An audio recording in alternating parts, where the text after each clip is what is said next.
오늘 큐티하셨어요? 우리 함께 큐티합시다. 말씀을 함께 봅니다. 큐티한 남자.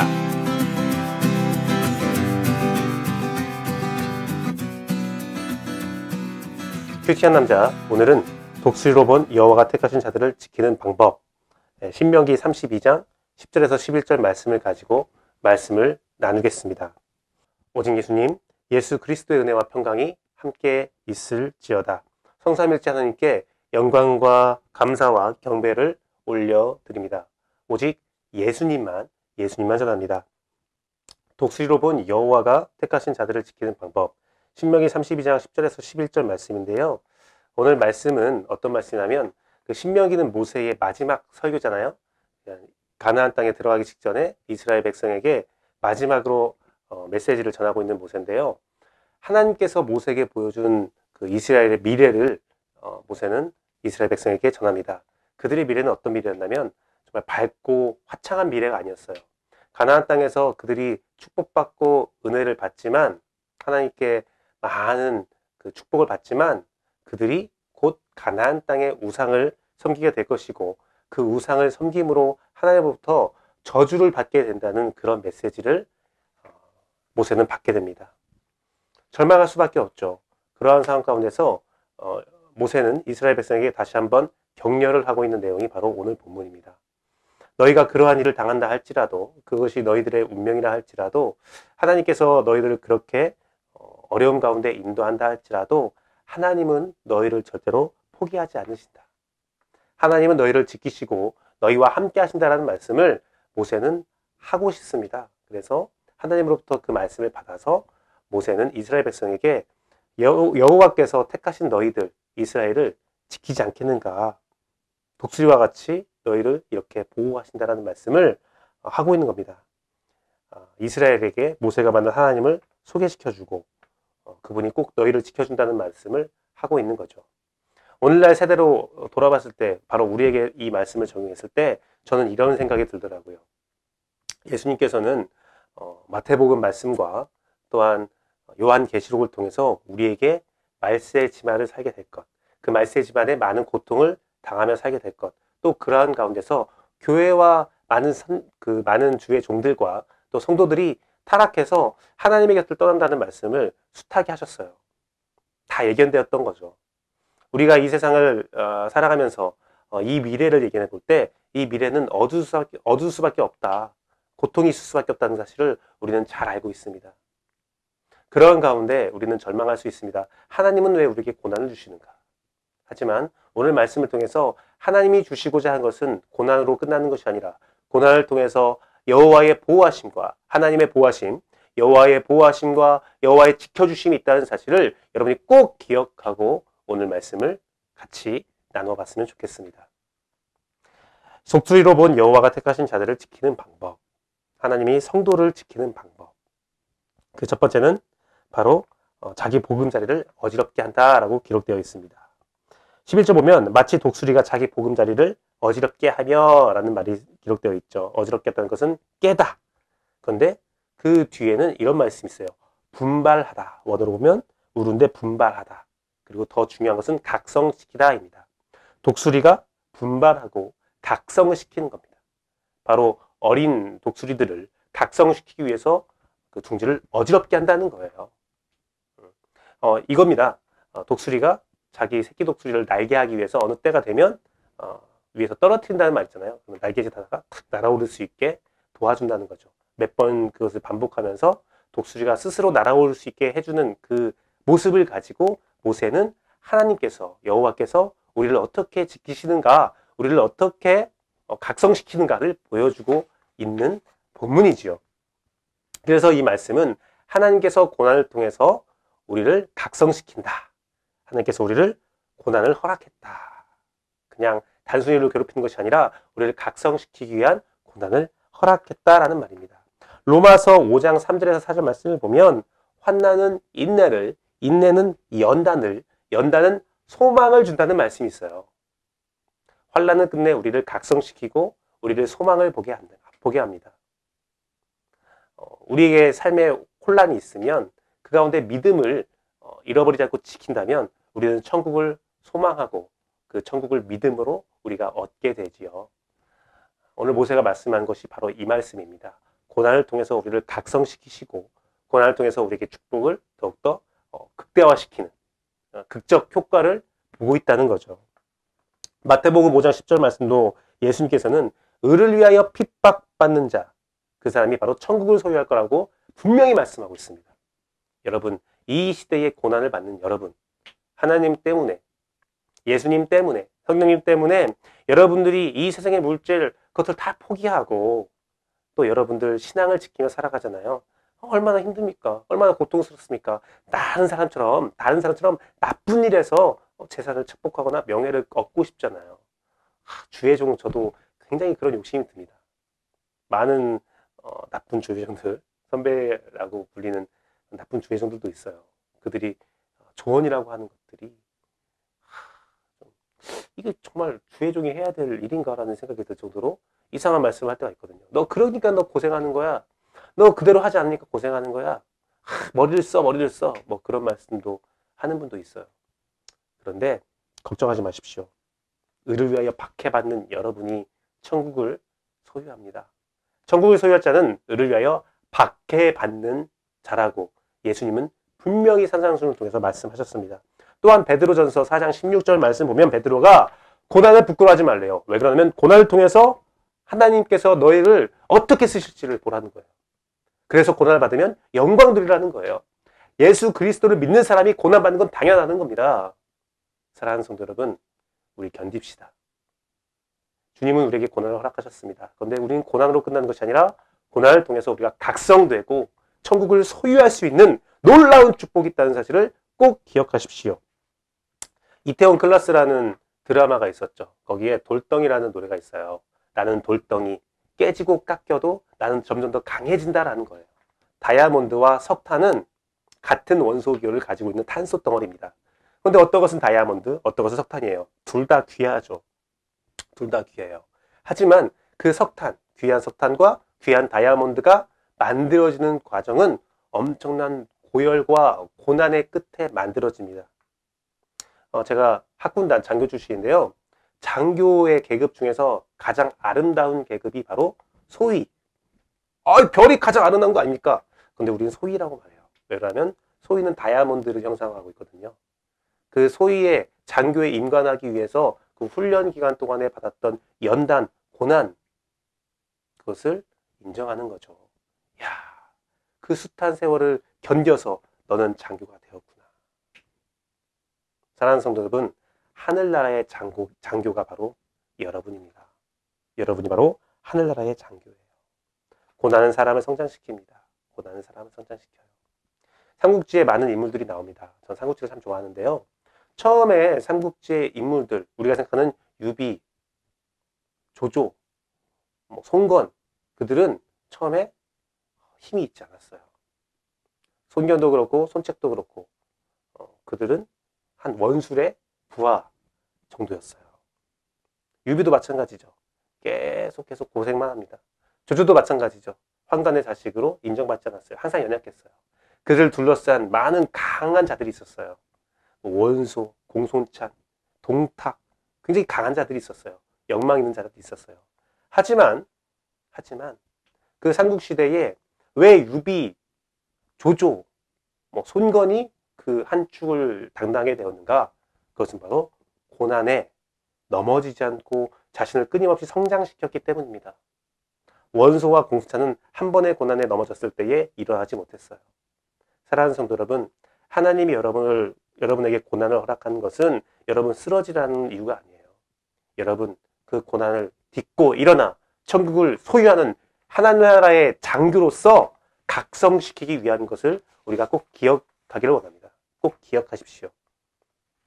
독수리로 본 여호와가 택하신 자들을 지키는 방법. 자기 보금자리를 어지럽힌다. 고난을 허락한다. 날아오르기 위해서 고난을 허락하는 하나님입니다. 두 번째는 새끼 위에 너풀거리다.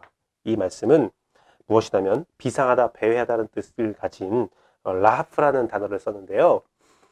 하나님께서 그 독수리가 새끼를 떨어뜨리고 막 새끼 위에 너풀거리면서 새끼의 상태를 바라보는 모습을 말하는 겁니다. 바로 하나님은 우리를 늘 지켜보신다 말입니다. 욥이라는 사람이 있어요. 고난하면 욥이죠. 하나님은 욥에게 고난을 허락하셨습니다. 그리고 그 고난을 받는 욥에게 많은 새 친구가 찾아오고 이런 말을 하죠. 네가 고난받는 것은 네가 모르는 죄가 있기 때문이다. 네가 고난받는 것은 마땅하기 때문이다. 하나님은 널 버렸다. 막 그 말을 들을 때 욥은 고통스러웠어요. 내가 하나님을 어떻게 섬겼는데. 그럴 리 없다. 내가 아는 하나님은 그럴 리 없다. 그리고 끝내 하나님께서 나타나셔서 새 친구를 책망하시죠. 내가 언제 욥을 버렸냐. 하나님은 욥을 만나서 하신 말씀이 내가 언제나 너와 함께 있었고 너를 바라보고 있었다. 출애굽기 말씀도 그렇습니다. 처음에 시작이 이스라엘 민족들이 이집트에서 많은 고난을 받을 때 그들은 하나님의 이름조차 잃어버리고 고통을 받고 있었어요. 하나님은 우리를 바라보지 않아. 그들을 바라보는 사람들이 어땠을까요? 야, 하나님은 너희를 버렸어. 야, 이집트에 라를 섬겨라. 우리를 이렇게 풍성하게 하는, 강하게 하는 라를 섬겨라. 하나님은 너희를 버렸다. 그런 말을 들었을 겁니다. 하지만 모세에게 나타나서 하나님께서 말씀하시고 또한 출애굽기 말씀은 분명히 기록되어 있습니다. 그들이 노예 생활할 때에 하나님은 그들을 권념하셨다. 권념이란 것은 바로 옆에서 지켜보고 있었다.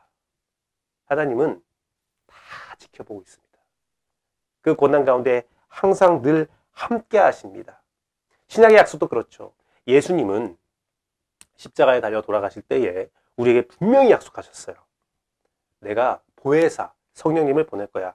이만희가 아니에요. 이만희가 아니에요. 장길차도 아니에요. 진짜 성령님, 내 안에 내주하시는, 그리고 내 주 안에 내주하시면서 나를 충만하게 인도하시는 그 성령님을 우리에게 허락하셨어요. 우리는 하나님의 성전임을 알지 못하느냐? 바울은 말씀하셨어요. 여러분은 하나님의 성전이고 여러분은 하나님이 거하시는, 성령님이 거하시는 위대한 성전, 위대한 거예요. 항상 늘 함께 하세요. 항상 여러분과 동행하십니다. 요즘에요, 원격 수업을 하잖아요. 아이들 원격 수업 하잖아요. 저희 딸 아이도 일주일에 한 번 학교를 갑니다. 그런데 우리는 맞벌이니까 다 나가서 일을 한단 말입니다. 일을 하는데 엄청 불안하거든요. 이 불안한 시장에 많은 제품들이 나왔는데 그런 제품 중에 CCTV가 있어요. 홈 CCTV. 되게 설치가 되게 간단하더라고요. 저는 설치한 적은 없고 좀 찾아봤었습니다. 딱 설치해 놓으면 인터넷의 웹을 통해서 또 휴대폰의 웹을 통해서 항상 아이의 상태를 확인할 수 있어요. 확인할 수 있습니다. 또한 아이 스마트폰에는 GPS가 내장되어 있어서 부모의 핸드폰과 연동되어서 어떤 일이 생길 때 긴급 신호를 보낼 수도 있고 또 아이가 언제든지 어디에 있는지 확인할 수가 있어요. 그리고 이것도 팁인데요. 유튜브에 로그인 해놓으면 아이가 이렇게 시청을 하잖아요. 그러면 시청 기록이 떠요. 아이가 뭘 하는지, 어떤 행동을 하는지 다 알 수가 있어요. 같이 있지 않지만, 부모가 바로 옆에서 보고 있지 않지만 마치 옆에서 보고 있는 것처럼 아이와 함께 할 수 있습니다. 하나님이 그래요. 하나님의 CCTV, 그는 자지도 않고 항상 눈을 뜨고 우리를 지켜보신다라는 말씀이 있잖아요. 하나님의 CCTV는 늘 열려 있습니다. 성령님의 GPS, 성령님이 내 주 안에 있어서 내가 어디에 있든지 다 알 수 있어요. 전도사 시절에 이런 말을 많이 했습니다. 화장실에도 하나님은 너희와 함께 하신다. 어디든 하나님은 우리와 함께하고 있다는 사실을 꼭 기억하십시오. 하나님은 여러분을 지켜주십니다. 독수리를 통해서 본 여호와가 택하신 자들을 지키는 방법, 그 두 번째가 바로 새끼 위에 너풀거리다. 하나님은 늘 함께 하신다. 하나님은 늘 지켜보신다. 그래서 독수리로 본 여호와가 택하신 자들을 지키는 방법, 첫 번째는 자기 보금자리를 어지럽게 한다. 고난을 허락하신다. 두 번째는 새끼 위에 너풀거리다. 늘 지켜보신다. 세 번째는 날개를 펴서 받으심입니다. 11절 보면 날개를 펴서 새끼를 받으며 그의 날개 위에 그것을 얹는 것 같이. 여기 받으면은 라카흐예요. 그것은 취하다, 가져오다, 아내로 삼다라는 뜻이 있어요. 하나님은 우리를 가지시고 가져오시고 자기 우편에 두시고 또한 우리를 안에 산다고 했잖아요. 우리는 예수 그리스도의 신부라 했잖아요. 그 말씀이 모세를 통해서 선포되고 있는 거예요. 독수리를 통해서 선포됩니다. 독수리가 새끼가 날아오르게 하기 위해서 둥지를 어지럽히고 딱 떨어지는 것을 보고 있으면서 날개짓을 하는가 안 하는가 하는가 안 하는가 보다가 날개짓을 퍼덕퍼덕 하면 같이 날아오르고 날개짓을 못하고 떨어질 것 같으면 샥 날아와서 날개로 딱 새끼를 받치고 그 위에서 또 날아오를 수 있게 훈련시키고, 그게 여호와가 우리를 택하신 자들을 지키는 방법이라는 겁니다. 방법이에요. 하나님은 우리를 보호하십니다. 우리를 보호하십니다. 말씀에 보면 하나님은 우리를 자녀 삼아 주시고 우리를 신부 삼아 주신다고 말씀하셨어요. 계시록 3장 10절 말씀 보면 지켜서 우리를 시험의 때를 면하게 하신다고 말씀하셨어요. 혼란이 앞에 있고 고난이 앞에 있고 예견되어 있습니다. 예언되어 있습니다. 하지만 하나님은 분명히 약속하셨어요. 그 고난 끝에 우리를 구원할 것이고 또한 구원 때까지 우리를 지켜 보호하신다고 말씀하셨습니다. 여러분에게 많은 아픔과 고통이 있다는 것 저도 알고 있습니다. 저 또한 이 세상에 살면서 많은 고통과 많은 아픔을 당합니다. 비난하는 목소리를 듣고 정말 저를 비방하는 자들이 있고 저에게 정말 의미 없이 욕하는 자들도 있어요. 세상 사는 게 녹록지 않다는 생각을 요즘에 많이 하고 있습니다. 그런데요, 사랑하는 성도 여러분, 여러분이 어떠한 일을 당하든 간에 하나님은 여러분을 지켜 보호하십니다. 그것은 변함없는 사실이고 명백한 진리입니다. 하나님은 여러분을 늘 지켜 보호하십니다. 사랑하는 성도 여러분, 성경에는 많은 인물들이 나와요. 그 인물들 몇 면을 살펴보면 고난받지 않은 인물이 하나도 없어요. 둥지에서 떨어지지 않은 인물이 하나도 없어요. 하지만 항상 하나님은 그들과 함께 하셨고 그들을 보호하셨습니다. 그래서 신앙 인물들이 늘 고백하는 것은 나에게 고난이 있었지만, 나에게 역경이 있었지만 하나님이 나와 함께 하셨고 나를 보호하셨다. 이 말씀은 바로 여러분에게도 적용되는 말씀입니다. 사랑하는 성도 여러분, 이 세상 너무나 어렵습니다. 코로나19로 인해요, 고난의 길이 열렸고 환란의 때가 열렸고 마지막 때가 열렸다고 다들 말합니다. 하지만 걱정하지 마십시오. 마지막 때를 사는 그리스도인에게 절망이라는 건 없습니다. 우리가 힘들 수 있어요. 고난받을 수 있어요. 하나님께서 정말 독수리로 본 여호와가 택하신 자들을 지키는 방법이 그렇잖아요. 먼저 고난을 주십니다. 하지만 그 고난을 우리를 넘어뜨리거나 죽이려 하는 고난이 아니라 우리를 각성시키고 하나님의 장교로서, 천국 시민으로서 각성시키는 고난이라는 사실을 기억하십시오. 그 고난 가운데 우리를 내버려 두지 않습니다. 고와 같이 내버려 두지 않습니다. 성령님은 우리와 함께 하셔서 늘 우리를 지켜주시고 우리와 함께 하시고 우리가 무엇을 해야 할지 어떻게 해야 할지를 분명히 말씀하시는 분이 바로 우리 성령님이십니다. 또한 하나님은 우리를 늘 보호하십니다. 우리가 정말 절대절명의 순간이 있을 때 하나님은 우리를 보호하시고 구원의 손길을 내미십니다. 오늘 어떤 일로 여러분이 고통받는지, 어떤 일로 여러분의 마음이 아픈지, 어떤 일로 여러분들이 정말 힘들어하고 고통스러워할지 저는 알지 못하지만 하나님은 알고 계시고 분명 여러분이 그 믿음의 길을 떠나지 않을 때 하나님은 여러분에게 구명의 손길을, 보호의 손길을 허락한다는 사실을 굳게 믿고 오늘 하루를 행복하게 살아갈 수 있는, 이 마지막 때를 행복하게 보낼 수 있는 여러분을 축복합니다. 함께 기도하겠습니다.